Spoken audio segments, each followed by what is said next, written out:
Fala pessoal, meu nome é Evandro Pires, estamos aqui para mais um episódio do Sem Servidor, seu podcast sobre serverless em português. E hoje nós vamos falar, um episódio muito legal aí com o tema Serverless além das functions. E para esse episódio, eu tenho dois convidados ilustres aí, a Mariane Dias e o Fernando Sapata, ambos arquitetos de soluções na AWS. Tudo bem aí com vocês? Topzera, mano, topzera. Obrigado pelo convite, Evandro, e estamos aí junto na mesma missão, né, de fazer essa galera parar de usar servidor. Boa noite, é um prazer estar aqui participando dessa edição aí do podcast Sem Servidor. Obrigada pelo convite, e esse é um tópico bem interessante aí para a gente explorar. Eu, como desenvolvedora a vida toda, fui desenvolvedora há muitos anos, gosto bastante desse tópico, configurei muito servidor no passado. Quem configurou muito servidor, adora esse tema, Bastante. Legal, e esse episódio para mim, eu acho bem legal, que é o serverless além das functions, porque eu venho falando desse tema desde o começo, perguntando, fazendo esse mesmo questionamento sobre se serverless é function e tal, mas eu já vou perguntar isso para vocês daqui a pouco. Mas antes da gente fazer esse papo, eu queria que vocês contassem um pouco para a galera aí o background de vocês, na tecnologia, e também como que entraram nesse mundo de serverless, e também falar um pouquinho do que vocês fazem aí na AWS atualmente. Vai lá, Anne, primeiras damas. Opa, tá bom. Bom, eu tenho background em desenvolvimento de software, sou formada em sistemas de informação e tenho pós-graduação em engenharia de software.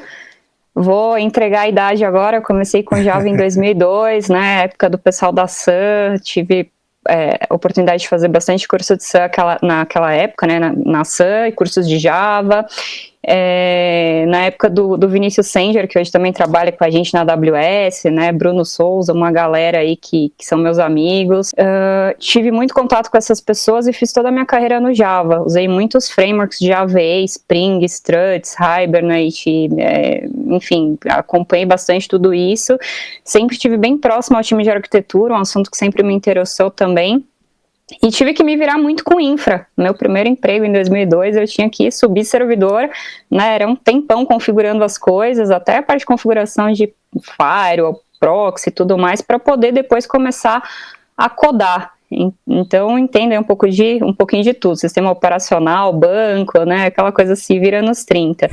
E eu sempre gostei bastante de pessoas, de lidar com pessoas, e com o tempo eu fui procurando uma posição que eu pudesse ter mais relacionamento com os clientes, até porque ser focada em Java, a parte de back-end, eu não tinha tanto relacionamento com clientes, então em 2018 fui parar na AWS, entrei na AWS para trabalhar com arquitetura de soluções. Hoje eu sou bastante focada na área de segurança também, que é uma área que eu gosto bastante e tenho estudado. E é muito legal você ajudar os clientes a construir soluções, então esse é um pouquinho do meu trabalho hoje, entender como os clientes estão, o que os clientes estão querendo fazer e trabalhar isso para criar soluções que agreguem valor ao negócio deles. Pô, show de bola, hein, Anne? Agora que você já disse, o que nós arquitetos falamos, eu só vou para a parte da idade. Porque na real, eu comecei a programar, sei lá, com 13 anos de idade, em coisas bem menos divertidas. Em algumas coisas chamadas tipo Clipper, a versão Summer 87, COBOL, tipo uns negócios que eles chamavam de banco de dados, mas era tipo uns DBase 3 Plus. Me identifico, porque eu também codei em Clipper e DBase, então tamo junto. Tá vendo? Estamos nessa época aí. Aí depois eu conheci coisas mais divertidas, como Java. Fui javeiro muito tempo. Também cheguei a dar aula de Java por algum período. E, cara, quando eu entrei na AWS, eu costumo dizer que em poucos minutos, eu depois de ver o Lambda, de conhecer o Lambda, poucos minutos eu já estava, cara, sabe aquele momento de excitação, que você fala, caramba, isso aqui é um mundo novo, não vou mais ter que ficar me preocupando com o setup, enfim, como essas coisas vão rodar, por baixo dos panos, Num primeiro momento rolou um pouco de receio, no sentido de, cara, e o controle? né? Mas assim, eu acho que eu devo ter demorado, sei lá, uns 4, 5 minutos para me desapegar, né, desse mundo antigo. Sim. E mergulhar nesse mundo serverless. E a minha identificação com serverless, ela foi tão grande, Evandro, que eu vou fazer quase 4 anos, né, na AWS, né? Eu costumo dizer que podcast ele tem que ser atemporal, né? Então, aqui, né, hoje, nós estamos aqui em julho, né, de 2020, né? Então eu vou fazer 4 anos, né, na AWS em agosto, e eu tô num momento de transição. Eu tô saindo, né, da vaga de arquiteto de soluções, que é tudo isso que a Anne disse aí que a gente faz.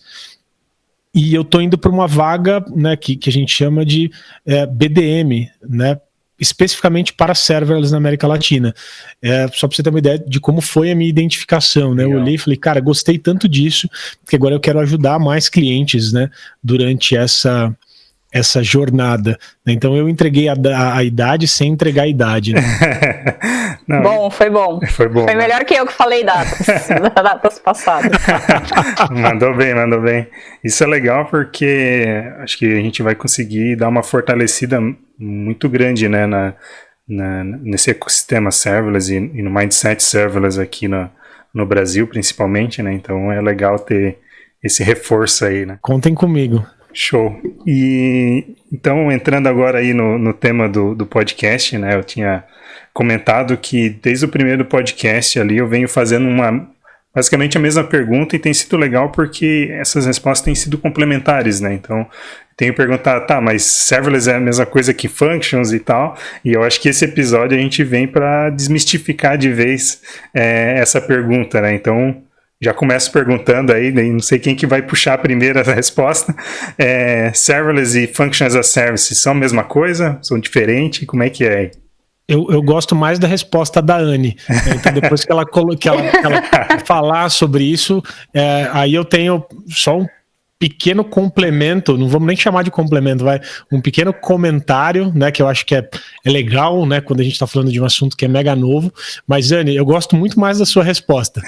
Obrigada, tá bom, eu vou falar um pouquinho disso.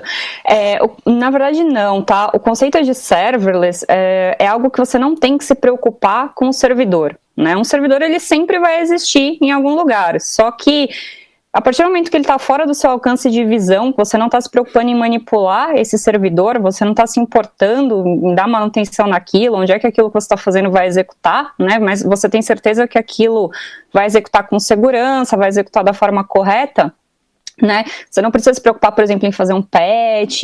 Então, isso já é um conceito de serverless, né? As pessoas associam muito só com função, mas nós temos outras coisas que são serverless também. A função, certamente, ela é serverless, mas quando a gente fala serverless, é maior que isso, né? Então, é algo que te permite executar coisas com pouco esforço, pode ser um código Java, Python, qualquer outro código, né?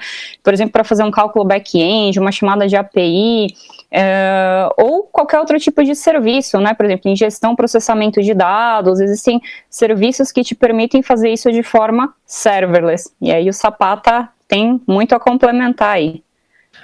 Eu gosto de uma abordagem, Vandriane, que acho que um ponto importante, eu não acho que serverless é tecnologia, né? Logo de cara, eu acredito muito que serverless é mindset, né? Porque a partir do momento que você começa a entender, né, e deixar de se preocupar, né, com o servidor, com aquilo que está rodando por baixo, né, você teve uma mudança de mindset. Então, assim, como a Anne colocou, FAS é serverless, mas não quer dizer que é a totalidade de serverless, né? É uma das coisas onde você não precisa se preocupar com o servidor. Eu gosto de definir e serverless, né, para levar esse mindset, né, para quem está nos ouvindo, muito em relação ao que a gente chama de modelo de responsabilidade operacional, né? Então, como a gente já colocou aqui, né, na nossa vida pregressa, a gente sempre, né, se preocupou em subir servidor, instalar o negócio todo, manter ele no ar e tudo mais. Então, tinha uma carga, né, de responsabilidade operacional muito grande, não só para o setup, mas também para manter, né, aquele arcabouço de soluções no ar. Quando a gente vai para serverless, eu estou no extremo oposto dessa jornada. Eu estou dizendo que a minha responsabilidade operacional, ela é mínima, né? Eu tenho que me preocupar somente com aquilo que, na maioria das vezes, o desenvolvedor é pago para fazer, né? Que é desenvolver. Então ele já começa no dia 1 dele, no momento 1, né, da jornada dele dentro de uma nova empresa, desenvolvendo, né, resolvendo problemas de negócio, e não mais tendo uma preocupação com responsabilidade operacional, né, que é aquele peso da administração. Então, assim, a pimenta que eu gosto de deixar, né, quando surge perguntas desse tipo na minha visão, serverless não é tecnologia, serverless é mindset. Legal. E entendo que, assim como a gente teve alguns rompimentos, né, de mindset para trabalhar, por exemplo, saindo do monólito para microserviço, a gente também tem um rompimento aí de mindset, né, para poder trabalhar com serverless, né? Então tem aí um trabalhinho de pensar diferente, realmente, né? Total, do mesmo jeito que foi para SOA, né? Exato. Então, quando surgiu SOA da mesma maneira, bem recente, né? Container, mais recente ainda, microserviço, né? Então acho que a mudança de mindset para o arquiteto e para o desenvolvedor, ela tem que ficar clara, né? E quando a gente vai para serverless, o paradigma do arquiteto, né? A forma com que ele pensa em aplicações, ele é um pouco diferente, né? Mas a gente vai falando disso no decorrer do episódio, né? Então não vou ficar me alongando nessa, mas estamos muito na mesma página. A mudança de mindset, ela sempre aconteceu, vai continuar acontecendo, e serverless é mais uma delas. Legal. E então vamos estressar um pouco aí o tema, né, de não se preocupar com servidor e tal. Para a gente construir uma aplicação, né, o uso de funções é bastante importante, né? Muitas vezes ela é a cola, né, entre serviços e tal, né? E na AWS a gente tem o Lambda aí que faz esse papel, mas é possível a gente desenvolver uma aplicação hoje sem utilizar funções, só um serviço serverless? Bom, eu vou falar um pouquinho dessa. Sim, né? Por exemplo, eu vou dar um exemplo até. Eu apresentei um projeto no re:Invent, é um projeto de IoT, e a AWS tem uma plataforma de IoT gerenciada. Você consegue receber os dados do dispositivo IoT, fazendo configurações na plataforma de IoT no Greengrass, então são configurações no console. Você tem esses dados enviados através de um serviço serverless de streaming de dados, que é o Amazon Kinesis Firehose. Você envia isso para o S3, que é o nosso Simple Storage Services, que também é serverless. Então, e você pode usar um outro serviço serverless, que é o AWS Athena, para consultar esses dados no S3, usando SQL. Então, até o momento, eu não criei códigos aí, não estou fazendo grandes funções aí, tá? Só configurações de serviço. Isso não necessariamente vai precisar passar pelo Lambda, muito embora ele possa ser usado para enriquecer dados e fazer outras coisas, por exemplo. Então, a gente tem várias opções que você consegue trabalhar com S3, com Athena, com esses serviços que são serverless, e criar aplicações. É lógico que a função, ela te ajuda a enriquecer e colocar mais complexidade em tudo isso, mas você consegue fazer coisas simples.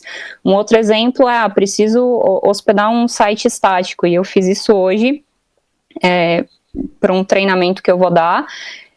Super rápido, em menos de 10 minutos, se você já tem o código do seu site, você hospeda ele no S3. E não necessariamente eu passei por Lambda, mas eu estou usando um serviço serverless para hospedar um HTML. Legal, isso já vai ao encontro de outra pergunta, né, que eu queria fazer também para vocês, que é com relação a interface, né, o front-end das aplicações, né, pensando numa aplicação completa, né, tu tem de forma muito simples, né, tu tem uma interface, tu tem o teu back-end, tu tem armazenamento, né? E aí, do ponto de vista de interface, tu já deu um exemplo aí, mas a gente consegue, então, também ter o nosso front-end, nossa interface, né, da aplicação também totalmente serverless? Sapata, quer responder essa aí? Posso, porque aí eu já vou fazer a cola com aquela primeira provocação da questão da mudança de mindset. Então, quando a gente começa a olhar, né, para a evolução do desenvolvimento de aplicações, né, e a gente vem desde o aerolito, né, ou monolito, né, eu gosto de fazer essa referência à galera que é mais antiga, né, Chaves e Chapolin aí, era tudo muito, muito acoplado, né, Evandro? A gente vinha lá criava um workspace, né, criava o teu código, gerava um binário gigante, né, que eu precisava fazer o deploy, e normalmente esse binário, né, que eu usava para fazer o deploy também continha código de front-end, né? Aí com o passar do tempo, o negócio começou a ficar desacoplado, né? A gente começou a usar Apache 2, né, para resolver o tal do conteúdo estático, e a gente começou a desacoplar, né, a nossa grande aplicação em um monte de pecinhas menores, e a gente começou a ir para uma linha de especialização. Então esse exemplo que você comentou, e a Anne, né, tinha falado do S3, por exemplo, ele é uma história de objeto. Então eu vou colocar lá dentro conteúdo estático, né? Então toda a parte de HTML, né, JavaScript, CSS do meu site vai para lá. E um advento, né, da Single Page Application ajuda nesse mindset, né? Por quê? Toda a renderização, o negócio vai acontecer no browser do nosso cliente. A partir dali, eu tenho que fazer uma chamada para um back-end, que antigamente, da mesma maneira, né, eu tinha que ter um servidor, um Tomcat da vida e, né, e coisas assim, que tinha um monte de método, né, dentro de novo, né, aquele meu aerolito, né, aquele meu WAR gigantesco, que ia atender essas requisições e iam para o meu back-end, né? O avanço hoje, ele está num cenário de você usar um layer de API, né, e esse layer de API, por exemplo, fazer chamada para um próximo serviço usando um Lambda, né, ou alguma outra solução também serverless, onde você não vai precisar se preocupar, né, com essa disponibilidade, né, com essa gestão, né, desse servidor. Mas eu acho que, de novo, né, a questão do mindset aqui ela é importante, porque cada vez mais você começa a mudar a forma de pensar e programar, né? Você vai para um caminho muito mais orientado a eventos, né, do que efetivamente a gente olhava lá atrás, que era simplesmente é sacanagem, né, bem entre aspas, mas uma chamada REST, né, que era client chama server, server devolve síncrono para o cliente. Então, o desenvolvimento, as aplicações, elas vêm avançando absurdamente ao longo do tempo. Então, hoje, quando a gente olha para aplicações completas, sem dúvida alguma, né, eu tenho diversos clientes que têm aplicações completas, seja mobile ou não, né, onde eles não precisam se preocupar com fazer gestão de servidor. E acho que o principal disso aqui, quando a gente vai para esse cenário, é uma palavrinha que é resiliência, né? Quando a gente vai para um ambiente onde eu não preciso me preocupar com a gestão de servidor, né? O Lambda, por exemplo, eu estou dizendo que eu passo a ser resiliente, né? Então o Lambda já tem essa parte de HA, vamos dizer assim, né, de alta disponibilidade embarcada, né? Se eu tivesse que fazer isso como era, né, no século passado, onde eu tinha que colocar lá o meu Tomcat, o meu código, eu tinha que ter 2 em lugares diferentes, aquela replicação de sessão que às vezes ia via banco, né, que era o caos para configurar, né, pelo menos eu, né, sempre fui um zero à esquerda para fazer isso, isso tem que ser levado em consideração. Então é bem importante, de novo, né, é mindset, né, não é tecnologia. Perfeito, gostei bastante aí da tua explicação. Eu lembro de ter visto também recentemente numa palestra uma abordagem de criação de front-end usando o Lambda. Eu achei bastante interessante. Era para um cenário bem específico, né, usando Vue e tal, mas foi um cenário bem legal, assim, que criou um front-end usando o Lambda, no caso, né, teve que codar, obviamente, mas ficou bem legal. Um cenário... Para alguns casos, onde você precisa fazer pequenas renderizações, né, isso passa a fazer bastante sentido, né? Eu já vi um caso de um cliente onde ele tinha aplicação, né, o SPA dele, só que parte desse SPA, ele tinha uma lógica de negócio, né, que ele não queria compartilhar, ele não queria que fosse entregue do lado do cliente, né, porque o SPA, por mais coisas que você faça nele para ofuscar código e tudo mais, o código, a lógica está no cliente, né? Então ele optou por fazer uma solução like Lambda, né, para fazer um dynamic render, né, da vida, e ele fez isso, ele fazia uma chamada REST, e o Lambda pegava esses snippets, né, fazia uma consulta num DynamoDB, né, um banco de dados aí, chave-valor, renderizava e devolvia um HTML. E você fala, pô, mas isso faz sentido? Para o caso dele, fez bastante, né, porque ele acabou ocultando, né, parte dessa lógica de negócio, e ele obviamente não queria ter um servidor com, sei lá, rodando um Tomcat, tendo um JSP, né, eu tô aqui focando em Java, que é o mundo que eu mais conhecia, mas, né, que ele precisasse fazer isso, né, um Node, enfim, coisas assim. Então, para ele funcionou muito bem. Você fala, pô, faz sentido? Resolveu o problema, tá super feliz. Exatamente. Maravilha. Bom, vamos lá. Tem bastante coisa aqui para perguntar para vocês e vou dar uma forçada de barra agora aqui, só para ver. A gente fala de não precisar se preocupar com servidor e tal, mas tem como a gente também criar uma aplicação sem codar, sem fazer código? Bom, o código ele sempre vai existir de alguma forma, né? Até porque código muitas vezes ele é específico para lógica de negócio. É lógico que você consegue muitas vezes usar templates, usar muita coisa que vai agilizar, mas você sempre vai precisar ter alguma coisa específica da tua lógica de negócio que você vai precisar codar. O que acontece é que talvez você code menos e se preocupe mais, por exemplo, com a tua lógica de negócio, ou com a performance da tua aplicação. E aí, por exemplo, a gente tem a Lambda e a gente tem Container Serverless, que é o AWS Fargate. E aí, quando você vai usar essas tecnologias, você vai se preocupar com o código, não com onde eles estão sendo executados. Isso vai dar ao desenvolvedor o quê? Tempo. Porque antes o desenvolvedor gastava muito tempo fazendo infra, aguardando a infra ser disponibilizada, e isso permite que o desenvolvedor execute com mais qualidade. Ele vai focar naquela linguagem que ele domina, ele vai focar em estrutura de dados, naquele back-end ou front-end que ele sabe fazer, que ele conhece, e dependendo do nível de reuso que você consegue fazer ali no teu código, muitas vezes você vai implementar coisas específicas de lógica de negócio, e isso vai te dar muita agilidade para entregar aplicações. Legal. E o que eu penso também é que tu melhora o time, né, da tua empresa também, né? Tu precisa, hoje em dia, né, muito se fala, né, de que a disputa não é entre o grande e o pequeno, né, e sim entre o rápido e o lento, né?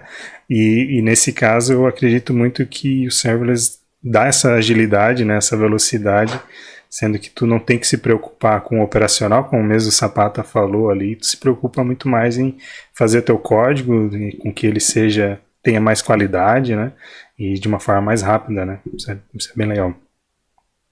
Acho que tem um ponto interessante, Evandro, que recentemente me perguntaram, só para contextualizar, né, os ouvintes, qual que é o próximo passo, né? O que você enxerga como pós-serverless, né? E aí me perguntaram se isso se fazia sentido, né? O conceito de codeless, né? Que está muito atrelado ao que você perguntou aqui, que é, cara, vou fazer uma aplicação sem codar. Assim, em todo esse meu tempo, né, em TI, né, minha experiência em TI, eu já vi diversas soluções nascerem e morrerem quando a gente fala com o conceito de codeless. É possível fazer? Claro que é, né? Já existem, né? E recentemente a AWS lançou, né, uma solução, né, que acelera esse tipo de desenvolvimento, mas eu realmente acredito que quando você vai falar de larga escala, né, e para regras de negócio mais complexas, você não vai fugir disso, né? Você vai ter que colocar a mão no teu código para fazer aquele fine tuning, né? Porque em larga escala, você pode chegar até a se preocupar, né, quando você vai usar Java, por exemplo, qual que é o iterator que você vai usar, né, para ter uma melhor performance, né? Eu vou usar vector, eu vou usar ArrayList, o que eu vou usar? Né? Então, você chega a esse ponto, né, de decidir para ter um fine tuning. Então, assim, a resposta binária, né, sim, é possível você fazer sem codar, mas eu de verdade acredito que em larga escala, né, você não consegue fugir de fazer aquele fine tuning no código para você atingir, né, melhor performance, enfim. Mas a resposta binária, na minha visão, sim, é possível. Legal, eu estou forçando a barra aqui, já não tenho que me preocupar com o servidor, não quero me preocupar com o código também, né? Daí o que nós vamos fazer, né? Aí agora eu vi esses dias, né, que Machine Learning já está codificando, né? Machine Learning já tem capacidade de entender requisito funcional e criar código. Aí tá fácil. Aí tá fácil.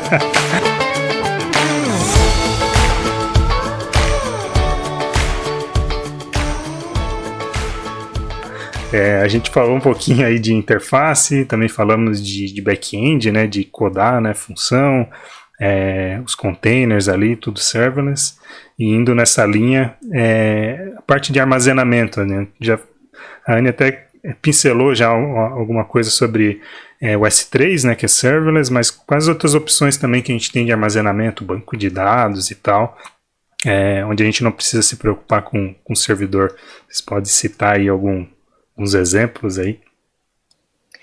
Bom, armazenamento, né? Falando em armazenamento, existem diferentes tipos aí. A gente tem armazenamento de arquivos, de blocos, de objetos, e todos eles podem ser serverless, porque aí depende muito da maneira como você interage com eles. A partir do momento que você não está se preocupando em como aquilo vai escalar e onde aquilo está armazenado, né? Qual que é o servidor que está rodando, qual que é o patch do servidor. Mais uma vez, você já está usando o conceito de serverless. Então, a gente tem, por exemplo, o S3, que já foi comentado, que é a storage de objetos, e você interage com ele via console, via API, e ele já te dá durabilidade, escalabilidade, você não tem que ficar se preocupando ali em configurar nada, se aquilo tem patch, você vai fazer algumas configurações de segurança, por exemplo, de políticas de acesso, quem vai poder acessar, mas são configurações simples, né? Você não precisa reservar, setar capacidade, você vai pagar somente o quanto você usa, ele já te dá uma série de camadas de armazenamento, né, de acesso infrequente, cold storage, né, que é o Glacier. Então é muito fácil você trabalhar com essas coisas. Imagina se você tivesse que fazer tudo isso no seu servidor, né, no seu mundo, ia dar um grande trabalho.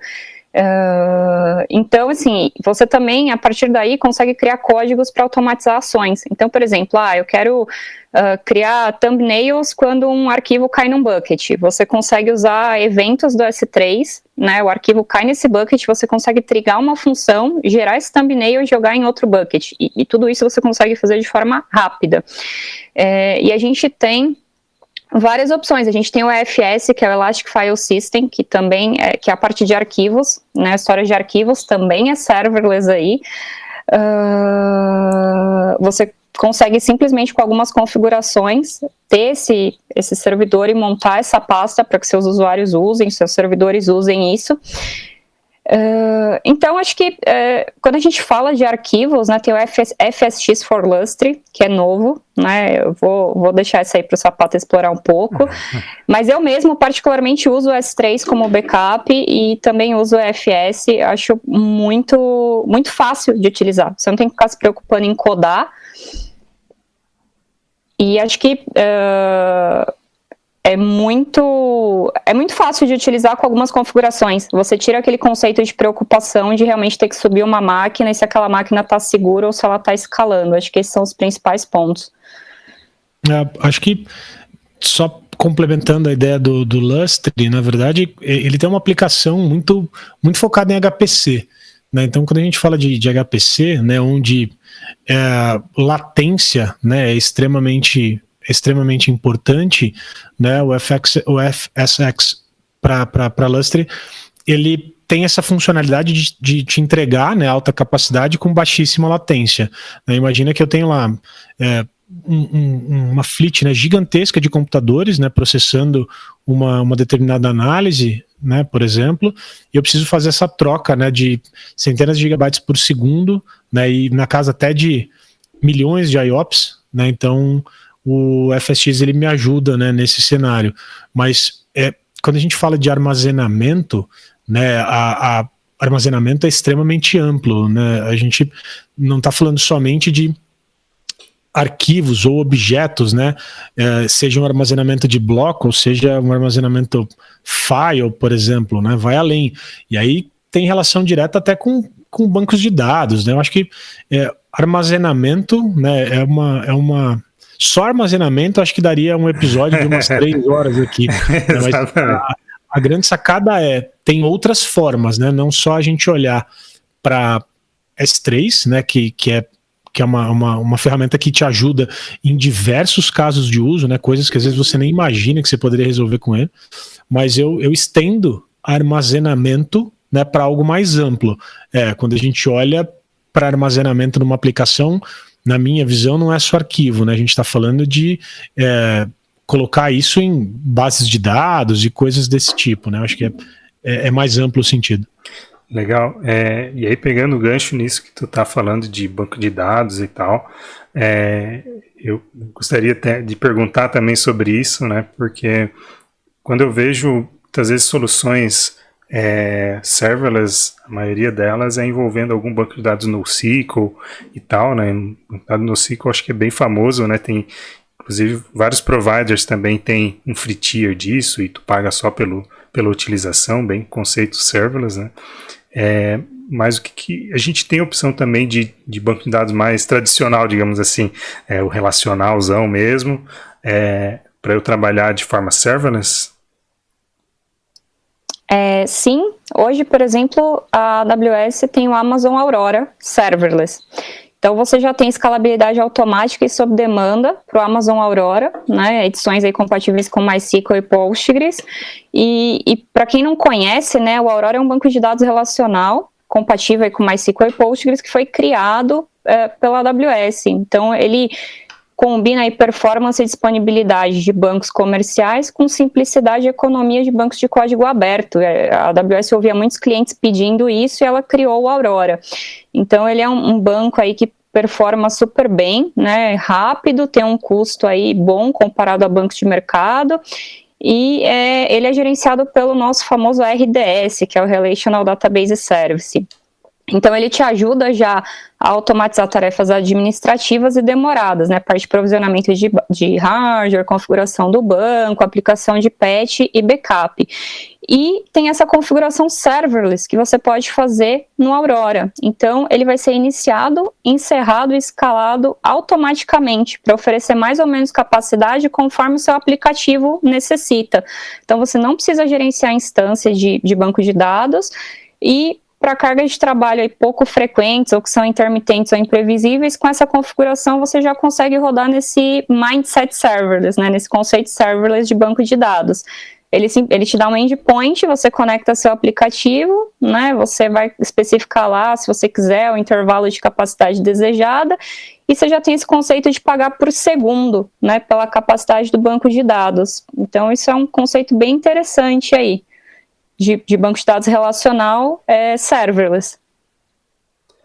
Legal. Eu quero engatar uma pergunta aí, uma dúvida com relação ao Aurora Serverless. Eu não cheguei a usar ele ainda com a configuração serverless e eu gostaria já de tirar uma dúvida, que é como é que é esse funcionamento? Ele sempre tem uma instância única e o serverless é a escala que ele ganha, ou ele já é serverless o tempo todo? Eu não pago se eu não estiver utilizando ele em nenhum momento, ou eu continuo pagando um FII ali mensal por ter essa instância?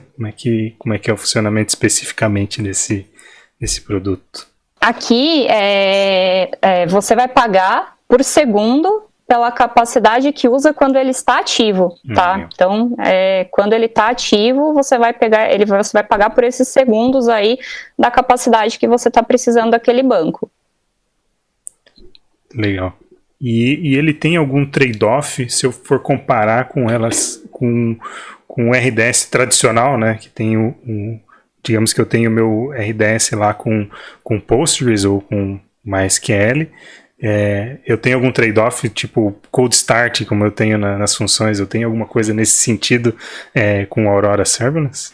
Isso que eu ia comentar, Evandro. Na verdade, sim, né? Você tem um penalty, né, do start, né, da tua base para ela poder dar essa primeira resposta, né? Então, se você tem a necessidade, né, de falar, não, cara, eu vou fazer a primeira chamada e 100% das minhas chamadas tem que ter uma resposta rápida, né, de forma linear, talvez, né, a melhor opção para você não seja o Aurora Serverless, né? Por quê? Porque ele tem essa característica, né, de ser um banco de dados relacional, onde você paga, né, da maneira que a Anne colocou, sobre aquele tempo, né, e a capacidade provisionada, né, em relação ao tempo, só que são workloads específicos, né? Então você fala, cara, não, eu tenho uma determinada operação que ela acontece aqui de madrugada, ou eu tenho uma aplicação, né, bem sazonal.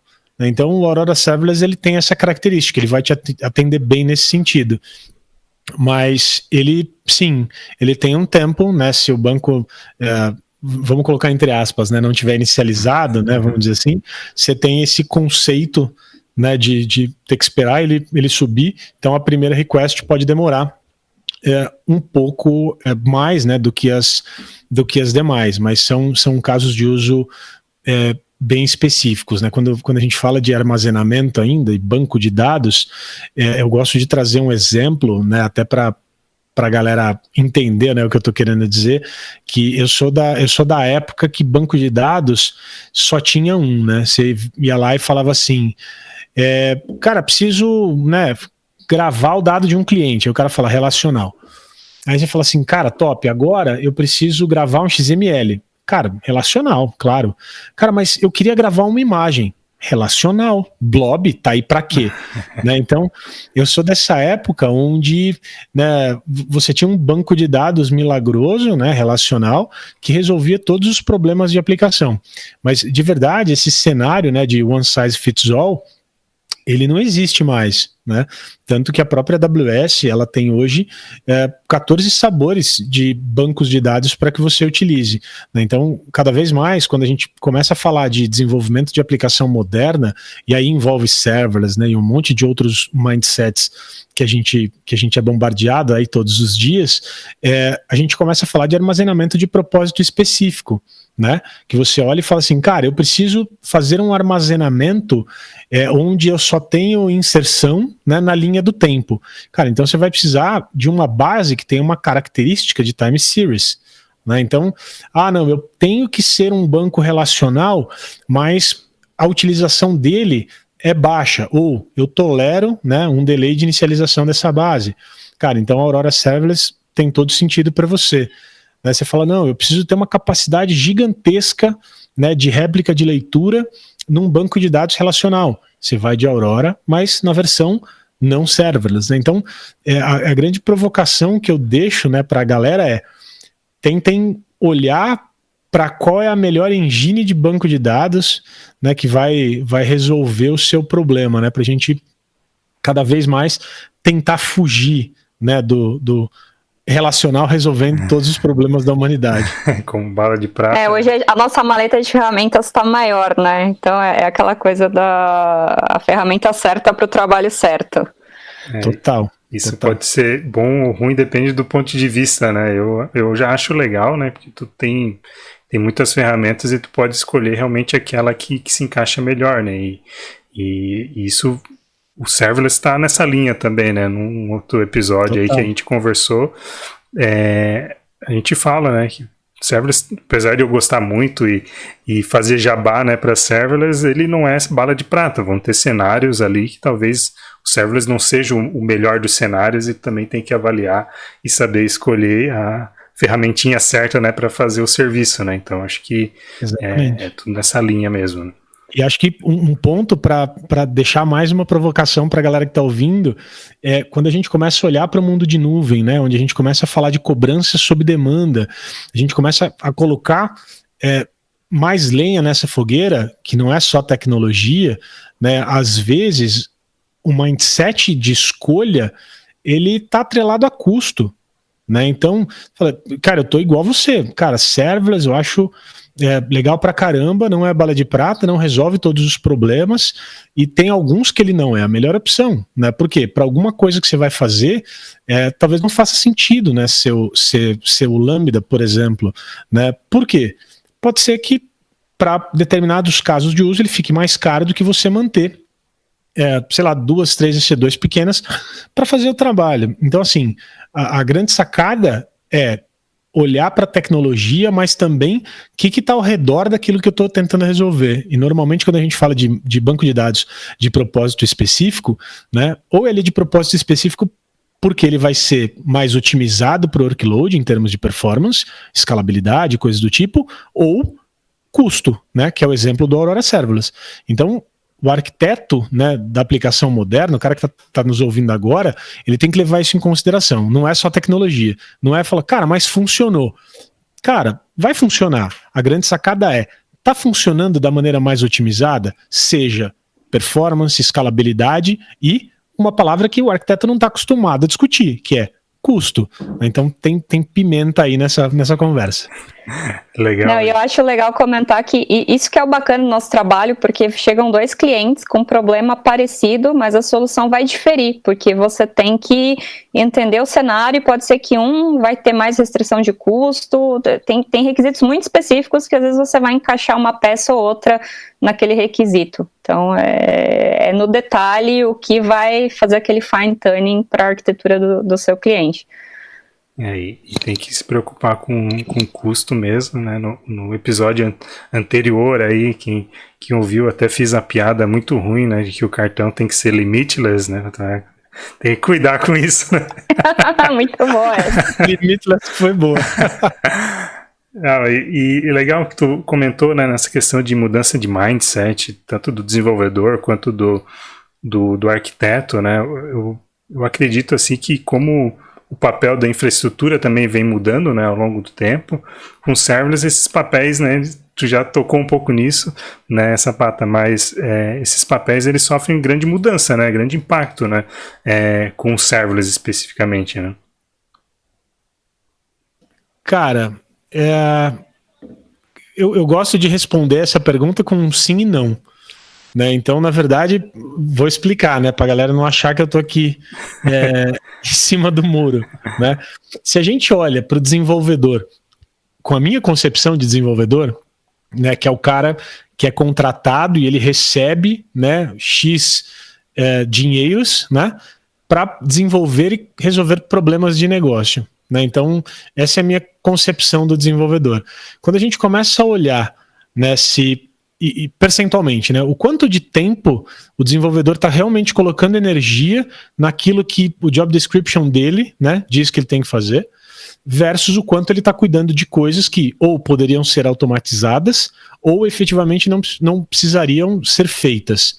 Então, essa é uma primeira análise antes da gente olhar e falar assim, o papel dele está mudando ou não. Então, essa é a parte não da minha resposta, né? Porque na minha concepção, o desenvolvedor, ele, pela essência, deveria focar em desenvolver e resolver problemas de negócio.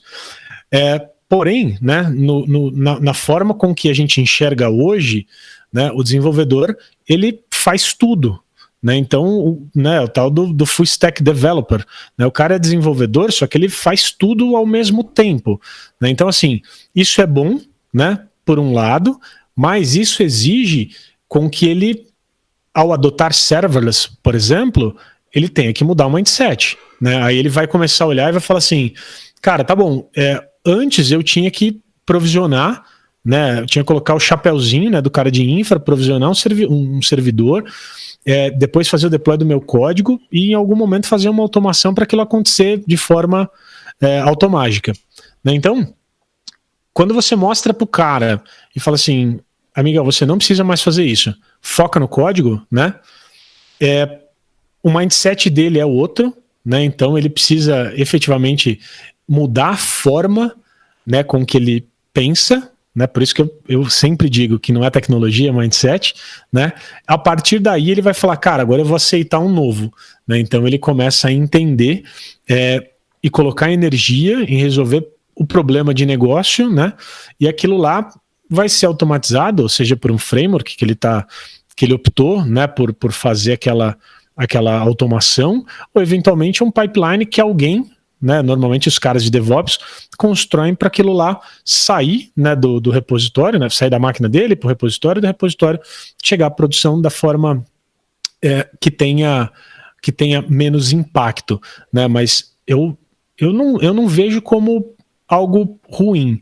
De novo, é o desenvolvedor entender primeiro, né, o mindset, na minha cabeça, modelo de responsabilidade operacional, né? Ele, a partir do momento que ele entende percentualmente o quanto de esforço ele está colocando em algo que não gera valor para a organização, e quando eu digo organização, por consequência para o cliente dele, né, que aí ele começa a olhar e fala assim, caramba, eu gastei aqui um tempão fazendo setup de um negócio que não gerou valor, né? Eu não resolvi o problema de um cliente com isso que eu estou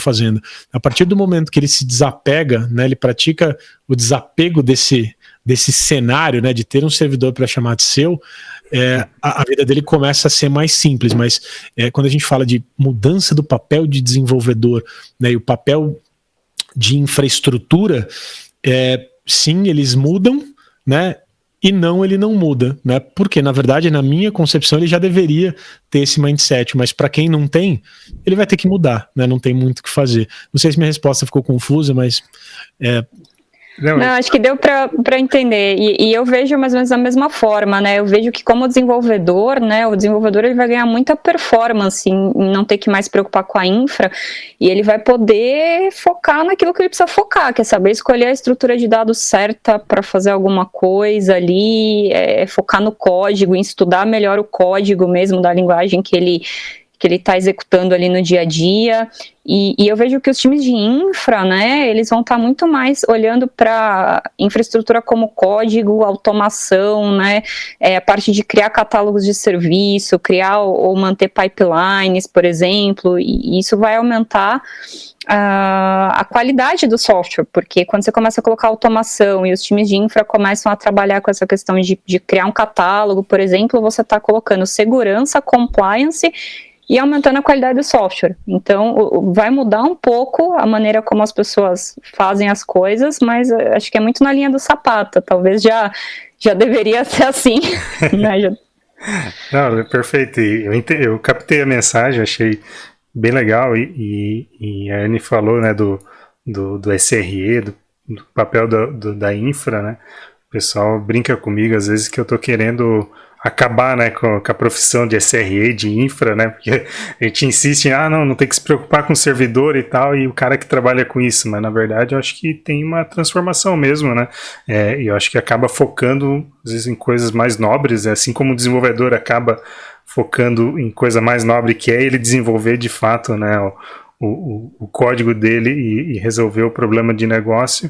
Quem trabalha ali com infra também vai estar trabalhando em coisas mais nobres também para suportar, monitorar isso e deixar o sistema mais em qualidade, né? Total. Isso que você comentou do SRE é interessante, porque, cara, no fundo é assim, beleza, os papéis, na minha visão, eles não morrem, né? Eles se transformam, né? Quando a gente olha para SRE, né, que é o Site Reliability Engineering, a própria definição, né, da role, ela está muito atrelada, né, a aspectos de engenharia de software, né, aplicados a essa questão de infraestrutura. O que eu sempre pergunto é, por que não você ter o SRE olhando para o negócio, né? A partir do momento que você tem alguém fazendo a gestão daquele servidor por você, ou seja, eu não preciso mais me preocupar com aquilo, você começa a olhar para outras métricas, né? E essas métricas podem ser, por exemplo, eu vou trazer um outro exemplo para ficar claro para a galera. Eu trabalhei muito tempo, né, com monitoração, né, de infraestrutura. E, cara, de verdade, às vezes o sistema estava fora e os meus servidores estavam todos verdes sendo monitorados, né? Por quê? Porque servidor em pé não é garantia de sucesso na aplicação. Então, é bem importante o SRE ele começar a entender, né, que métricas de negócio são importantes. Então, ao invés de olhar, né, por exemplo, o servidor está em pé ou não está, né, tá a memória, CPU, coisas desse tipo. Cara, por que a gente não olha para o percentual de completamento, né, das chamadas de negócio? Quantos clientes estão logando na minha aplicação? A partir desse cenário, ele começa a entender que, cara, tem alguém olhando, né, para a parte de infra para mim, mas se eu precisar efetivamente entrar no detalhe, você vai olhar para o negócio. Vamos começar pela borda, né? A API está funcionando? Tá, a partir dali qual que é o próximo componente? E sim, eventualmente a gente vai precisar usar servidor ainda, como a gente comentou aqui, né? Serverless não é bala de prata, mas a gente vai continuar precisando de servidor, mas a ideia de novo, é um trade-off, né? Qual é o balanço de carga operacional que eu quero ter cuidando de um servidor versus o que eu quero que alguém faça isso para mim, tá? Então, essa é uma decisão simples. Perfeito. Eu tava com uma thread aqui, uma coisa que a Anne tinha comentado, que é sobre segurança e compliance, né? Quando eu trabalhei em empresa que era extremamente auditada, né, por ser uma instituição financeira, e quando tu tem aplicações, né, como aplicações que usem serviços serverless, que já tem segurança embutida, isso já tem esse compliance já vindo do provider, né, isso dá uma segurança muito grande para as empresas, né, serem auditadas e tal. Então, realmente, era um ponto que eu não tinha ainda refletido sobre, mas para mim faz bastante sentido serverless resolver, inclusive, nesse ponto, né, ajuda bastante, né, na verdade. E ajuda mais que isso, na verdade, por exemplo, quando a gente fala em Lambda, você consegue usar Lambda para interagir com as APIs dos serviços para, por exemplo, a gente tem serviços que fazem a parte de gestão de configuração e mudança, né, te ajudam a isso, então a gente tem um config, por exemplo, você consegue criar regras para te alertar se tem um bucket S3 aberto, e você consegue usar o Lambda para interagir com essas APIs, gerar notificações, mudar configurações de recursos, então você consegue ir lá mudar a política de um bucket, tem várias coisas legais que dá para fazer, esse é um tópico bem interessante aí, nessa parte de compliance e segurança. Eu, inclusive, tá aqui na minha agendinha para fazer um episódio dedicado à segurança. Eu acho que dá bastante discussão aí sobre isso. Sem dúvida alguma, dá bastante discussão, porque entra em um monte de cenários, né? Eu gosto da abordagem de a gente olhar e falar assim, né? Quando a gente olha para casos, né? Fala assim, pô, beleza, eu tenho um servidor, né? Sei lá, alguém invadiu meu servidor. Tipo, tem uma vulnerabilidade. Para o cara explorar aquela vulnerabilidade, né, o servidor precisou ficar ligado por um tempo e o cara precisou ficar tentando explorar aquela vulnerabilidade, né, seja de aplicação ou seja de, enfim, sistema operacional e coisas desse tipo. Quando eu vou para uma linha serverless, cara, eu tenho um cenário de computação que não tem estado, né, ou seja, ele sobe e depois ele desliga. Então, assim, a chance, né, de eu ter uma área, né, para quem possa explorar, ela diminui absurdamente, né? Então tem bastante pano pra manga, né, quando a gente fala disso aí. E por isso que é importante configurar certinho o tempo de timeout, inclusive para mitigar isso, né? Tu vai ter menos tempo ainda de explorar, né, as vulnerabilidades naquele container, né? Então, para você, porque ele vai desligar, né? Então, assim, aí você se preocupa mais com outro layer, né? Você acaba indo pro layer de aplicação, né? Porque você começa a olhar para exploits de aplicação e não mais de infraestrutura, né, que era basicamente onde a gente colocava a energia, né, antigamente. Então, acho que tem bastante coisa embarcada, né, que o provider te entrega.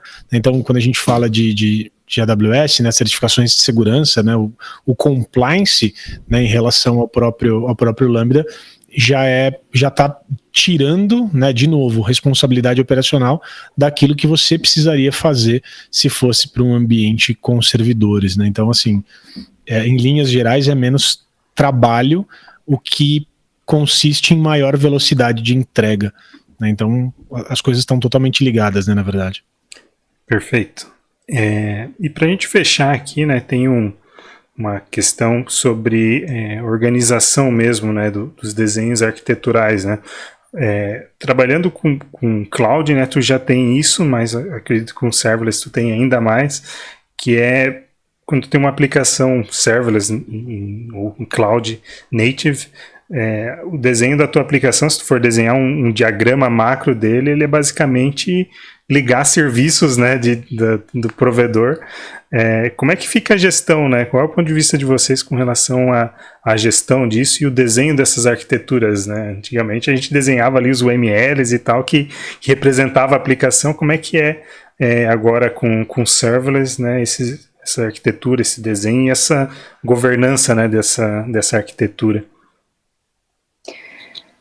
Acho que a gente posso começar falando um pouquinho, né? Na AWS a gente faz o que a gente chama de working backwards, a gente sempre entende qual que é o requisito do cliente nos detalhes, então a gente vai sentar Entender realmente quais são as necessidades e mapear possíveis soluções com prós e contras de cada solução. Então, o cliente vai ter a opção, por exemplo, de usar uma EC2, né, se ele quiser ter essa máquina virtual. De repente, daquele requisito dele, ele vai poder ir para o serverless, e aí a gente vai entender, inclusive, esses requisitos de governança, né? Tem alguns clientes que já vão ter requisitos de governança e segurança maiores, tem alguns clientes, por exemplo, que vão precisar ser PCI compliance, outros não, os requisitos de criptografia vão variar, os dados sensíveis vão variar. Então, uma vez que a gente identificou todas essas necessidades, requisitos e detalhes do cliente, né, a gente vai mapear como é que ele alcança esses objetivos, porque a tecnologia vai ser um meio para ele alcançar os objetivos dele de negócio ali, criar as aplicações dele para atender o negócio. E aí a gente tem diversos mecanismos, e aí a gente vai começar a montar e ligar as coisas, mas ligar as coisas olhando sempre para os prós e contras, né, de cada componente ali, como é que ele se integra com outros componentes, especificamente na parte de governança também. E na parte de segurança a gente tem bastante coisa que a gente ajuda os clientes, a gente tem a parte de prevenção, detecção, resposta a incidentes, a gente tem muito material de compliance, a gente ajuda a fazer compliance como código, como eu comentei, inclusive usando Lambda, para interagir com APIs dos serviços, descobrir recurso, corrigir configuração indevida, mas vai ser uma jornada que a gente vai desenhar com o cliente, não só o desenho da arquitetura, que a gente vai discutir componente a componente o que faz sentido para ele, mas também fazer essa jornada com o cliente, de onde ele quer chegar e quais os passos que ele vai fazer para chegar onde ele quer, né, e colocando mais componentes depois. Às vezes a gente faz uma solução core e vai agregando depois. Agora vamos colocar compliance nisso aqui, vai ter os steps para chegar onde ele quer nessa parte de compliance. Uma coisa legal que você comentou, Evandro, em relação ao ML, né, diagramas, né, e que representa, né, um desenho de uma solução serverless. De novo, a gente está falando de mudança de mindset, né? Quando a gente vai para um desenho de uma solução com o cliente e a gente opta, fala, cara, isso tem fit para serverless, né? Acho que faz sentido, né? Baseado no que a Anne comentou, que é working backwards. A maioria das vezes, e não é 100%, mas né, grande parte das vezes, quando a gente vai para serverless, a gente mostra para o cliente que existe um cenário, né, de uma arquitetura orientada a evento, né? E aí quando você começa a olhar, né, para um desenho de uma arquitetura orientada a evento, onde cada caixinha dentro do meu desenho é um lambda, né, e esse lambda pode ter diversas granularidades, né? Ele pode ser desde um nanoserviço ou até um lambda que contém um monte de funções dentro dele, começa a ficar um pouco mais complexo de visualizar, né, o fluxo da aplicação, como a gente via antes em Java, nos UMLs da vida e coisas desse tipo. Então, de novo, é uma mudança de paradigma, né? Eu vejo muito os clientes gastando muito tempo ou muito esforço para criar um monte de diagrama, né, que foram inventados aí no século passado, e que, de verdade, para o novo mundo, quando a gente fala de aplicação moderna, na minha visão, ele agrega pouco, né? Porque a partir do momento que eu tenho, se eu sempre parto do princípio, né? A partir do momento que eu tenho que ter um diagrama ou um calhamaço de papel onde alguém de negócio, né, vai explicar para o desenvolvedor o que esse cara vai precisar codar para entregar valor para o cliente, eu já fico preocupado, né? Por quê? Isso mostra o quão longe o desenvolvedor está do negócio, o quão longe ele está do business, né? Então, hoje em dia, existem diversas metodologias ágeis, né, até formações de equipe, né, que tendem, né, e o grande objetivo é aproximar o desenvolvedor do problema que ele está tentando resolver, né? Então, assim, na minha visão, cada vez mais esses cenários, né, os desenhos de arquitetura, eles são alterados, né? Então, eu tive esse ponto, eu coloquei esse ponto muito mais que você comentou especificamente de UML, e é legal, porque não é comum, né, você olhar para esse novo mundo de aplicação moderna e você ver diagramas, né, que entregam o valor que o ML nos entregava antigamente. Antigamente ele fazia muito sentido, né, onde eu tinha efetivamente que, até por essência, eram duas diretorias, né, eu tinha uma diretoria de infraestrutura, uma diretoria de desenvolvimento, né, e os business partners no meio tentando integrar todo mundo, e aí fazia sentido, né. Hoje em dia, na minha visão, com o dinamismo do negócio, né, e consequentemente da tecnologia, né, entre aspas aí, mindset, eu não vejo muito espaço, né, para esse tipo de diagrama ou necessidade. Pelo menos a maioria dos clientes que eu atendo não está indo para essa linha. É muito mais um diagrama de caixas, onde uma das caixinhas é um lambda, e você começa a entender muito mais que domínio chama qual domínio, né? E um outro doc, normalmente dentro dos próprios serviços, quais são as interfaces e as assinaturas, né, daquelas comunicações. Na minha visão, o mundo ficou muito mais simples, né? Ficou muito mais divertido em relação ao que era no século passado. Certamente. Bom, gostaria de agradecer muito a participação de vocês. Realmente foi muito legal. Sinto que a gente precisava mais umas 3 horas aí para bater um papo. Então, as portas estão sempre abertas. Sempre que quiser voltarem aí para bater um papo, é só dar um toque. Vamos conversar bastante sobre serverless. Obrigada, Evandro. Obrigada mesmo. Acho que queria aproveitar, antes de finalizar, contar uma coisa legal aqui que eu fiz. Antes de ter Lambda Layer, né, que é uma coisa relativamente nova, eu precisava fazer um FFmpeg, né, para fazer um time-lapse, eu precisava rodar, e eu consegui encapsular isso num Lambda e rodar usando Lambda. E aí, quando criou Layers, eu joguei o FFmpeg no Layer, e um código Lambda super curtinho gera os time-lapses com as imagens das S3.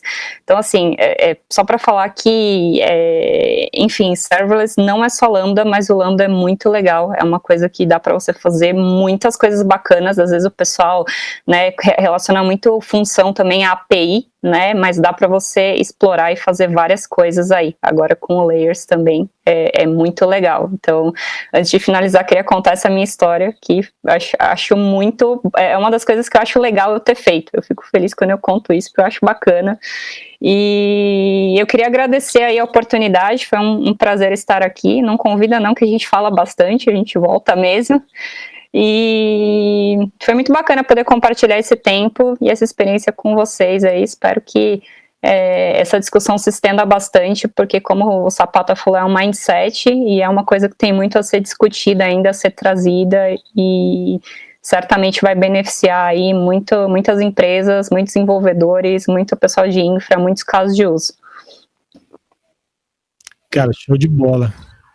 Sim, inclusive os episódios anteriores a esse, a gente focou bastante em relação à cultura, mindset, porque realmente há um entendimento de que essa base é muito importante, né? Que os ouvintes aqui do podcast, né, quem está querendo trabalhar com serverless, tenha, né, esse mindset, entenda, né, como que tem que pensar para desenvolver serverless, e esse episódio, né, veio bem ao encontro disso.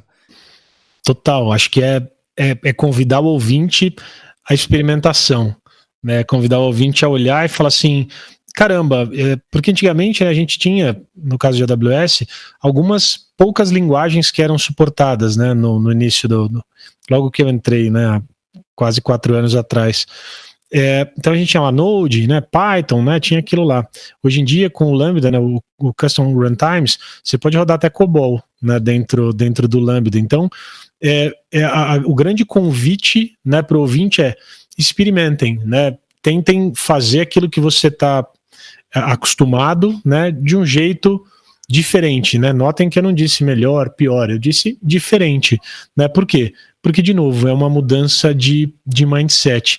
E, cara, de verdade, Evandro, obrigado pelo convite. Espero que a galera que esteja nos ouvindo agora tenha se divertido da mesma maneira que eu me diverti gravando, né? Eu curto demais podcast. E, cara, nem convida, porque eu sou igual arroz de festa, né? Antes de você convidar, eu já tô topando, e, de novo, estamos aí à disposição para ajudar cada vez mais a galera a ir para esse mundo serverless, né, e desapegar, né, dessa necessidade de ter um servidor para chamar de seu.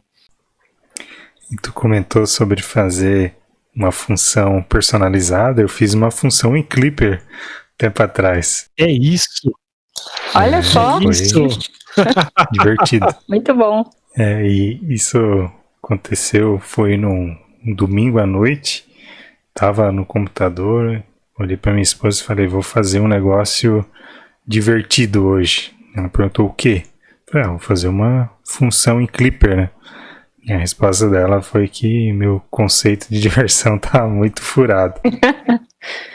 Se eu falasse isso aqui em casa, minha mulher não, ela, beleza, ela olharia para mim e falaria, tá bom, porque de verdade eu acho que ela, eu acho não, né? Eu tenho certeza, eu não consegui explicar ainda, né, para eles o que eu faço. Então, assim, é bem tranquilo. Se eu falar para ela, vou criar uma função em Clipper, ela fala, tá bom, me vê no meu põe leite. Faz aí, beleza, né? Ok, joinha pra você. Segue aí, a vida segue. É tipo isso, é divertido. Legal, valeu, gente, obrigado. Fechamos aqui o episódio. Até a próxima, obrigado. Obrigada, boa noite. Valeu! Valeu.